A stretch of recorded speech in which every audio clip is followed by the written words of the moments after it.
BRS party Hyderabad అభ్యర్థిగా గడ్డం శ్రీనివాస్ యాదవ్ను అధిష్టానం నిర్ణయించింది.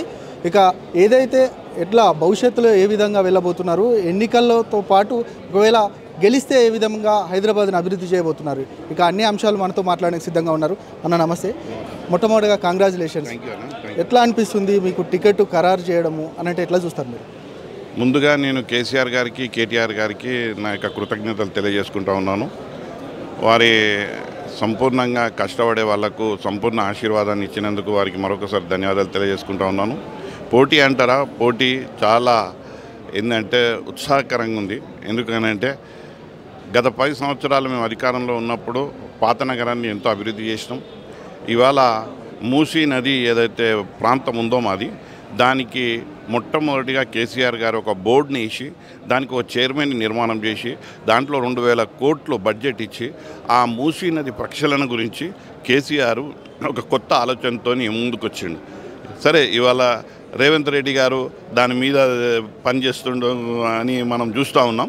కానీ ఇది చాలా 10 సంవత్సరాల కిందట ఒక బోర్డు వేసి దాన్ని ఒక నిర్మాణం చేసి దానికి ఆ ప్రక్షాళన చేసి అక్కడ ఒక మంచి పార్క్ రావాలి, ఒక మంచి ఏంది అని అంటే పాత నగరానికి ఒక సుందరీకరణ తీసుకురావడానికి అది ఎంతో మనకు ఉపయోగపడుతుందని చెప్పి కేసీఆర్ గారు ఆ రోజు తీసుకున్న నిర్ణయం ఇవాళ రేవంత్ రెడ్డి గారు అనుసరిస్తున్నారు. చాలా సంతోషం. పోటీ ఒకటే. నేను కేసీఆర్ కేటీఆర్ గారి ఆశీర్వాదాలతో వచ్చిన వారికి నేను 15 నేను ఈ పార్టీకి వచ్చిన కారణం ఏంటి అనంటే అభివృద్ధి. నా జీవితంలో అభివృద్ధే. ఈ పోలరైజేషన్ పాలిటిక్స్, ఈ మతతత్వ రాజకీయాలు ఇవి జనాలకు ఉపయోగపడాయి.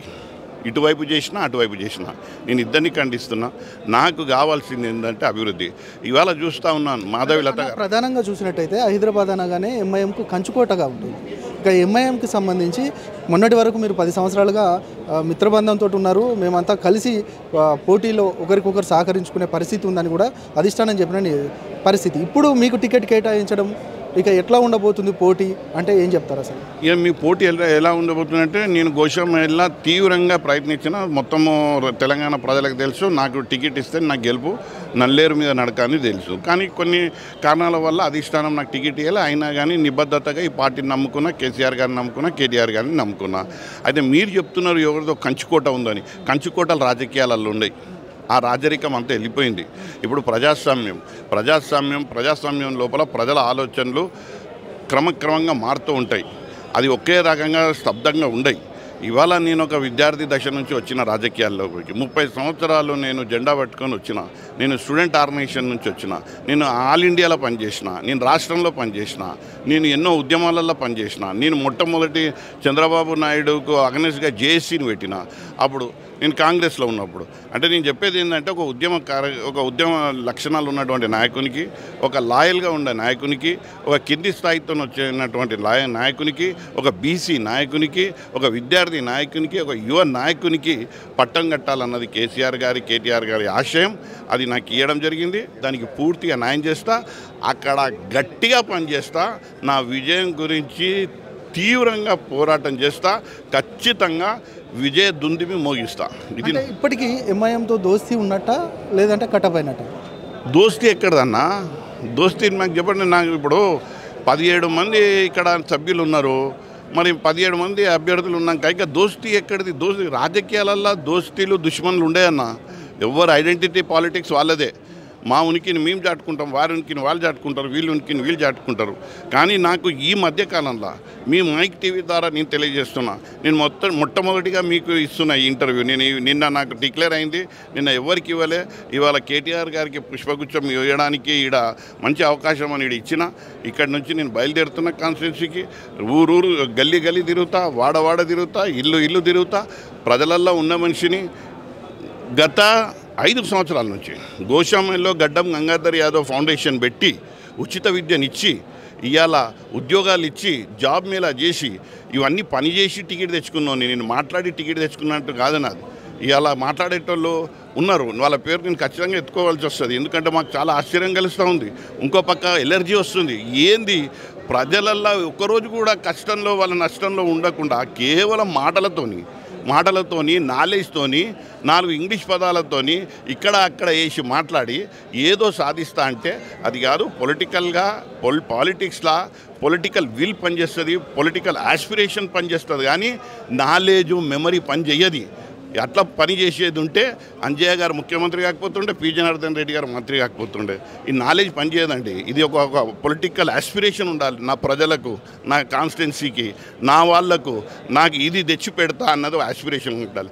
మీకు తెలుసు రాజా సింగ్ గారిని గతంలో నేను ఎంత ఎండగట్టినానో మీకు తెలుసు. మతతత్వ రాజకీయాల్లో వాళ్ళు కేవలం దాని మీద ఆధారపడే రాజకీయాలు జరుపుతారు.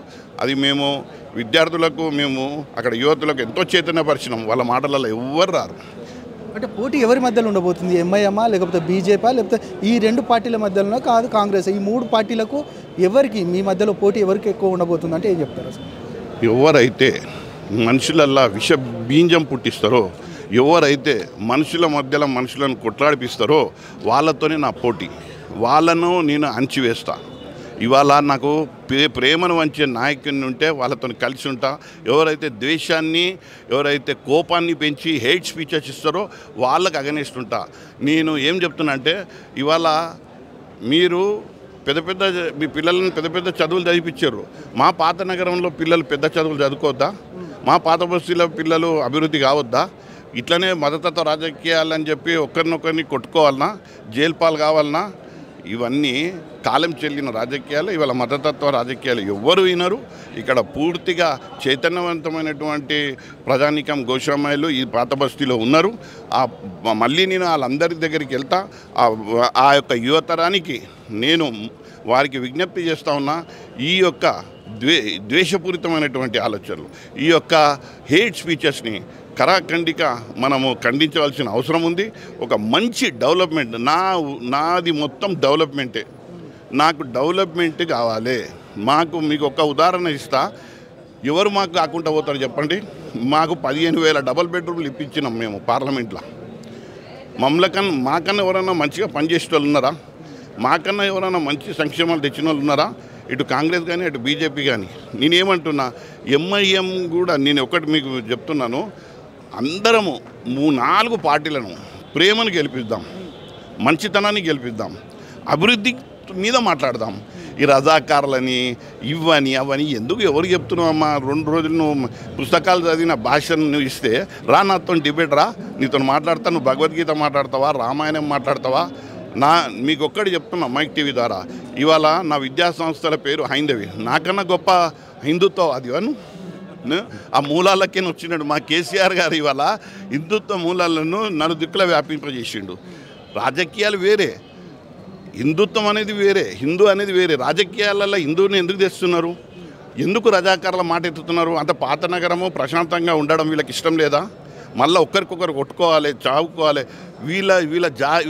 వీళ్ళది ఎట్లాంటి జాతకం అంటే, వీళ్ళ గురించి పోరాడి కొట్లాడిన వాళ్ళని కూడా బెయిల్ ఉంటే గోషామాయిల్లో నేను నా డబ్బులు పెట్టి బెయిల్ ఇప్పించిన. అప్పుడు నేను చెప్పిన, అరే ఈ కొట్లాటలు కాదు, నేను ఇవాళ మైక్ ముంగట మాట్లాడడం కాదు. ఇవాళ నాది యూట్యూబ్లో ఒక 5 సంవత్సరాలు వెనుకకు పోతే నా వాదనంతా ఇదే. మనిషి అన్నోడే ఎదగాలి. ఆ ఎదుగుతూనే 10 మందిని ఎదిగిస్తాడు. అదే నా లక్ష్యం. అన్న చివరిగా చెప్పండి, ఇక బీఆర్ఎస్ పోటీలోనే లేదు, మాకు అసలు పోటీయే కాదని బీజేపీ నాయకురాలు అక్కడ అభ్యర్థిగా ఉన్న మాధవీలత చెప్తా ఉన్నారు. ఎట్లా చూస్తారు అసలు? ఇప్పుడు మాధవీలతకు మన ఎప్పుడు మన ఎన్నికలు లాస్ట్ ఏ డేట్? 18 19లో కనబడదు. 19వ తారీఖు మాధవీలత హైదరాబాద్లో కనబడదు. మాధవీలత కాంట్రిబ్యూషన్ ఏంది అని అడుగుతున్నా. 3 నెలలు నీకు ఎప్పుడు తెలుసు మాధవీలత? నువ్వు రిపోర్టర్, ఎప్పుడు తెలుసు? గడ్డం శ్రీనివాస్ యాదవ్ 30 సంవత్సరాల నుంచి విద్యార్థి దశ నుంచి వచ్చిన వ్యక్తి. మాధవీలత 3 నెలల ముందు వచ్చి బాగా కాషాయ వస్త్రం వేసుకొని, ఇప్పుడు వీళ్ళ దగ్గర ఒక ఫ్యాషన్ అయిపోయింది. ఇంతకుముందు ఏంటనంటే ఆర్ఎస్ఎస్ నుంచి బీజేపీ మెయిన్ స్ట్రీమ్లోకి వస్తుండే. ఇప్పుడు ఏం చేస్తున్నారంటే వీళ్ళు సాధులు సంతులై మెయిన్ స్ట్రీమ్లోకి వస్తున్నారు. ఇదొకటి. యోగి తర్వాత వీళ్ళకి అందరికీ ఆశ పుట్టింది, మేము కూడా కాషాయ వస్త్రాలు వేసుకుంటే పాలిటిక్స్లో జల్ది వస్తాం, ముఖ్యమంత్రి కుర్చీ జల్దీ దొరుకుతుంది, మంత్రి పదవి ఢిల్లీ దొరుకుతుందని. ఇట్లాంటి పరిపూర్ణానంద స్వామిని చూసినాం. ఇట్లా చూసినాం. నేను వాళ్ళ హిందుత్వాన్ని పూర్తిగా గౌరవిస్తున్నా. హిందుత్వం అంటే సుప్రీంకోర్టు ఉన్నత న్యాయస్థానం ఏం చెప్పింది? ఒక కల్చర్ అని చెప్పింది. ఆ హిందుత్వాన్ని రాజకీయంతో జోడించకండి, హిందూని రాజకీయాలకు తీసుకురాకండి. రాజకీయాలల్లో నువ్వు ఏం చేస్తావు చెప్పమ్మా? నువ్వు రాజకీయాలలో ఏం చేస్తావు చెప్పు, నువ్వు ఏం చేసినావు చెప్పు. అసలు నీకు అవకాశం ఏడొచ్చింది, మేము చెప్పుకోనేటట్టు ఉన్నది. మా దగ్గర ఉన్నది స్టాకు. మేము ఇండ్లు ఇచ్చినాం, దళిత బంధు ఇచ్చినాం, మేము కళ్యాణ లక్ష్మి ఇచ్చినాం. మా ముఖ్యమంత్రి గారి చెయ్యి పెద్ద చెయ్యి. అందు గురించి నేను ఎప్పుడు చెప్తూ ఉంటా, ముఖ్యమంత్రి ఆయనది ఏంటంటే ఒక అబండెన్స్ గివర్. మా కేటీఆర్ గురించి ఎప్పుడు చెప్తా, ఒక హోలిస్టిక్ లీడర్. ఇట్లాంటి నాయకత్వం మా దగ్గర పటిష్టంగా ఉంది. వారి నాయకత్వంలో ముందుకెళ్తాం, ప్రజలకు చైతన్యవంతం చేస్తాం. ప్రజలు ఎట్టి పరిస్థితిలో ఇలా మాటలు రాకుండా, ఈ హేట్ స్పీచ్లో రాకుండా, ఈ మతతత్వ రాజకీయాల్లో వాళ్ళు ఇరకకుండా నేను వాళ్ళందరినీ చైతన్యం చేసి. అన్న ఫైనల్గా చెప్పండి, ఒకవేళ మీకే ఎందుకు ఓటేయాలి? ఒకవేళ ఓటేస్తే మీరు గెలిస్తే మీ పార్లమెంట్ పరిధిలో ఏ అభివృద్ధి కార్యక్రమాలు చేయబోతున్నారంటే ఏం చెప్తారు సార్? అన్న గడ్డం శ్రీనివాస్ యాదవ్కు ఎందుకు ఓటేయాలి అని అంటే, మేము 10 సంవత్సరాలు అధికారంలో ఉన్నామన్నా. మేము 15,000 డబుల్ బెడ్రూమ్లు కట్టించినామన్నా 7 కాన్స్టిట్యున్సీలల్లో. మేము 700 దళిత బంధులు ఇచ్చినామన్నా. దళిత బంధు ఇచ్చినాం, ఆర్థికంగా అభివృద్ధి చేసినాం, పెట్టుబడులు పెట్టుకొని ఇవాళ మంచిగా ఒక కేసీఆర్ గారు కలలు కన్నటువంటి ఒక ఆర్థికంగా ఆలంబనం వైపు ఇవాళ ప్రజానికం ఎదుగుతున్నారు. ఇవి మేము చేసినవి కాదంటారా? మేము ఇది చేసింది కాదంటారా? దీని మీద మాకు అడిగే హక్కు లేదా? మాకు అడిగే హక్కు ఉంది. ప్రజలకు కూడా అంతే కృతజ్ఞత భావం ఉంది హైదరాబాద్ వాళ్ళు మాకు. ఎందుకంటే మాకు దండిగా మాకు మా అండగా నిలుస్తారని. ఎందుకంటే ప్రజలు హైదరాబాద్లో చాలా మంచి ప్రజలు. ఏంటంటే ఏదైనా మేలు చేస్తే జీవితంలో మర్చిపోరు. అట్లాంటిది ఇవాళ 2 కోట్లు 3 కోట్లు ఎక్కడ నాంపల్లి, ఎక్కడ కన్ఫౌండరీ, ఎక్కడ హ్యాబిట్స్, అక్కడ ఆ ప్రాంతాలల్లో ఇవాళ డబుల్ బెడ్రూమ్లో బాల్కన్లకు వచ్చి చూస్తుంటే అమ్మాయిలు కోటీశ్వరులు అని అంటున్నారు. ఇవాళ కేసీఆర్ గారు ఆల్రెడీ అట్లా కోటీశ్వరులను చేసిండు. ఇవి కాదా మాకు చెప్పుకొని మేము ఓట్లు అడగడానికి? ఇది చేయలేదా అని అంటారా? వాళ్ళకు ఇవాళ ఎన్ని సంవత్సరాలు, 40 సంవత్సరాలు తెలంగాణ అధికారం లేదు. ఏం చెప్పారు మీరు? ఏం చేస్తారు ఏంది? ఇవాళ కిషన్ రెడ్డి గారు ఉన్నారు, ఏం చేశారు? ఇవాళ కల్చరల్ ఆయన ఎందుకు అని అంటే సాంస్కృతిక శాఖ మంత్రి అయి ఉండి ఒక్క డెవలప్మెంట్ అన్న ఒక టూరిస్ట్ ప్లేస్ ఓల్డ్ సిటీలో చేసిర్రా? చేయలేదు. మీకు ఏడ ఉంది? నాకే ఉంది కదా. ఏ పార్టీలకు లేదు, ఎవ్వరికీ లేదు. నాకున్నది చెప్పుకోవడానికి. ఏంది ఓటు నాకెందుకు వేయాలి అని, మీకెందుకు వేయాలని ప్రశ్న అడిగితే వాళ్ళు తెల్లముఖం పెట్టేటోళ్ళు. ఇటు నేను బీజేపీ అందరినీ అన్ని పార్టీలని అంటున్నా. నాకు ఏ పార్టీతో మీరు చెప్పండి, హేట్ స్పీచ్ ఎవరు ఉంటారో వాళ్ళే నాకు శత్రువులు. విషపూరితమైనటువంటి ఆలోచనలు సృష్టించే వాళ్ళే నా శత్రువులు నా పార్టీకి. నేను వాళ్ళను ఖచ్చితంగా ఓడగొడతా, నేను గెలుస్తా. ఇది నా సంకల్పం, ఇది నా బలం. ఇది మొత్తానికి గడ్డం శ్రీని చెప్తా ఉన్నాడు. ఖచ్చితంగా అంటే అధిష్టానం నాకు టికెట్ ఇవ్వడం చాలా ఆనందంగా ఉంది. ఖచ్చితంగా హైదరాబాదు పరిధిలో నేను గెలిచి తీరుతాను. ఏదైతే విషపూరితమైన ప్రచారాలు చేస్తారో, ఒక మతాన్ని అడ్డం పెట్టుకొని ముందుకు పోతారో వారందరికీ సంబంధించి వారందరినీ ఓడగొట్టాలి. ఖచ్చితంగా ఒక సెక్యులర్ పార్టీగా ఉన్న బీఆర్ఎస్ పార్టీని గెలిపించాలనేది కూడా ఆయన అభ్యర్థిస్తున్నారు. కెమెరా పర్సన్ శశికాంత్తో ప్రశాంత్, తెలంగాణ భవన్.